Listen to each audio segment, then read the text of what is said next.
Baghdad کے شہر میں ایک آدمی رہتا تھا جس کا نام غلام رسول تھا۔ وہ غریب ضرور تھا مگر ایمانداری، دانائی اور صبر میں بے مثال تھا۔ لوگ اس کی عزت کرتے تھے اور مشکل وقت میں اس سے مشورہ لینے آتے تھے۔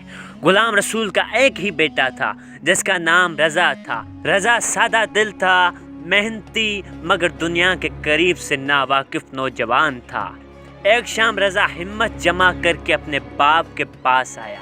اس کی آنکھوں میں جھجک بھی تھی اور امید بھی تھی۔ اس نے آہستہ آواز میں کہا، ابا جان، میں اب جوان ہو چکا ہوں، دل چاہتا ہے کہ میری شادی ہو جائے، میرا بھی گھر بس جائے۔ غلام رسول نے بات سن کر فوراً جواب نہ دیا۔ وہ خاموشی سے مٹی کے برتن کو گھماتا رہا۔ اس کے دل میں ایک ہی خیال تھا، کیا رضا واقعی ذمہ داری اٹھانے کے قابل ہے؟ کیا وہ دنیا کے فریب کو پہچان سکتا ہے؟ کچھ دیر بعد اس نے کہا، بیٹا، شادی صرف خواہش کا نام نہیں، یہ عقل، صبر اور سمجھ کا امتحان ہے۔ میں پہلے یہ دیکھنا چاہتا ہوں کہ تم اس قابل ہو یا نہیں۔ رضا نے فوراً کہا، ابا، جو حکم دیں گے میں کروں گا۔ غلام رسول نے گھر کے سین کی طرف اشارہ کیا جہاں ان کے واحد دولت بندی ہوئی تھی، ایک گائے۔ کل صبح یہ گائے شہر لے جا کر بیچ آؤ، جو دامن ملے وہیں لے آنا، یہی تمہارا امتحان ہے۔ رضا نے سر ہلا دیا مگر اس کی دل میں ہلکی سی گھبراہٹ تھی۔ اگلی صبح رضا گائے لے کر بغداد کے شہر میں داخل ہوا۔ شور، ہجوم، آوازیں، سودے بازی، سب کچھ اس کے لیے نیا تھا۔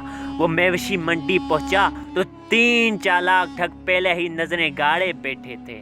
ایک ٹھگ نے دوسرے سے کہا، یہ دیہاتی ہے، آسان شکار۔ پہلا ٹھگ آگے بڑھا اور بولا، بھائی، یہ بکری کتنے کی دو گے؟ رضا چونک گیا، یہ بکری نہیں، گائے ہیں۔ ٹھگ مسکرایا، ارے بھائی، تم شاید ناتجربہ کار ہو، یہ تو بکری ہے۔ اتنے میں دوسرا اور تیسرا ٹھگ بھی آ گئے۔ پھر چند اور لوگ جو سب اس سازش کا حصہ تھے جمع ہو گئے۔ سب ایک ہی بات دہرانے لگے، ہاں، بکری ہے، یہ گائے نہیں ہو سکتی۔ رضا کا دل دھڑکنے لگا، اتنے لوگ غلط کیسے ہو سکتے ہیں؟ شاید میں ہی غلط ہوں۔ ٹھگوں نے باتوں پر طنز، ہنسی اور دباؤ بڑھا دیا۔ آخر کار رضا کا اعتماد ٹوٹ گیا۔ اس نے گائے کو بکری سمجھ کر صرف 10 دینار میں بیچ دیا۔ شہر سے کچھ سامان خرید کر جب وہ گھر لوٹا، اس کے پاس صرف 3 دینار بچے تھے۔ پوری بات خاموشی سے سنائی، نہ غصہ نہ ڈانٹ، بس اتنا کہا، رضا، تم دھوکے میں آئے ہو مگر سیکھ بھی گئے ہو، اب باقی کام میں کروں گا۔ اس نے 10 دینار ادھار لیے، اپنا گدھا تیار کیا اور شہر کی طرف چل پڑا۔ غلام رسول اگلے دن شہر پہنچا تو اس کے چہرے پر سادگی تھی مگر آنکھوں میں گہری چمک۔ وہ جانتا تھا کہ لالچ اندھی ہوتی ہے اور ٹھگ اسی لالچ کے غلام ہوتے ہیں۔ وہ آہستہ آہستہ اسی منڈی میں جا بیٹھا جہاں رضا سے گائے چھینی گئی تھی۔ ٹھگ بہت چالاک تھے، نئے شکار کی تلاش میں تھے۔ غلام رسول نے موقع پا کر بڑی صفائی سے 10 دینار گدھے کے منہ میں رکھ دیے۔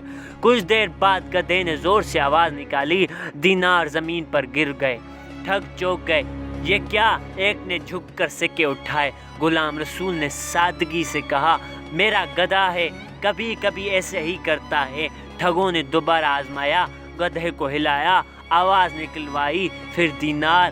اب ان کے آنکھیں چمکنے لگی، یہ تو خزانہ ہے۔ کافی بحث کے بعد 1000 دینار کی پیشکش قبول کی۔ غلام رسول نے انکار کیا پر پھر بھی مشکل سے مانا اور شرط رکھ دی، 30 دن بند کمرہ، نہ روشنی نہ ہوا، ذرا سی بھی غلطی ہوئی تو سب ضائع ہو جائے گا۔ ٹھگ لالچ میں اندھے ہو چکے تھے۔ 30 دن بعد جب کمرہ کھولا گیا تو گدھا مرا پڑا تھا، نہ دینار نہ سونا، ہمیں لوٹا گیا ہے۔ انہوں نے غلام رسول کو ڈھونڈنے کا فیصلہ کیا۔ غلام رسول کو خبر ہو چکی تھی۔ اس نے دکان کے باہر ایک لومڑی کا بچہ باندھ دیا اور بیوی کو سمجھا دیا۔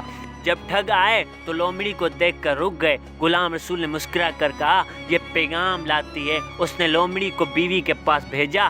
کچھ دیر بعد کھانا آ گیا۔ ٹھگ دنگ رہ گئے، یہ تو خزانے سے بھی قیمتی ہے۔ انہوں نے 100 دینار میں لومڑی خرید لی۔ جب لومڑی نے کوئی پیغام نہ پہنچایا تو ٹھگ پاگل ہو گئے۔ انہوں نے غلام رسول کو پکڑا، مارا، بوری میں ڈالا اور دریا کی طرف چل پڑے۔ راستے میں چرواہا ملا۔ غلام رسول نے کراہتے ہوئے کہا، مجھے خلیفے کی بیٹی سے شادی پر مجبور کیا جا رہا ہے۔ چرواہا لالچ میں آ گیا، بوری بدل گئی، غلام رسول بکریاں لے کر فرار ہو گیا۔ ٹھگوں نے بوری دریا میں پھینک دی۔ کچھ دیر بعد غلام رسول بکریوں کو چارتے دیکھا گیا۔ غلام رسول نے کہا، دریا مجھے نعمت دے گیا۔ لالچ میں اندھے ہو کر وہ خود دریا میں کود گئے۔ بعد میں خبر آئی وہ زندہ تو بچ گئے مگر ذلیل ہو کر شہر چھوڑ گئے۔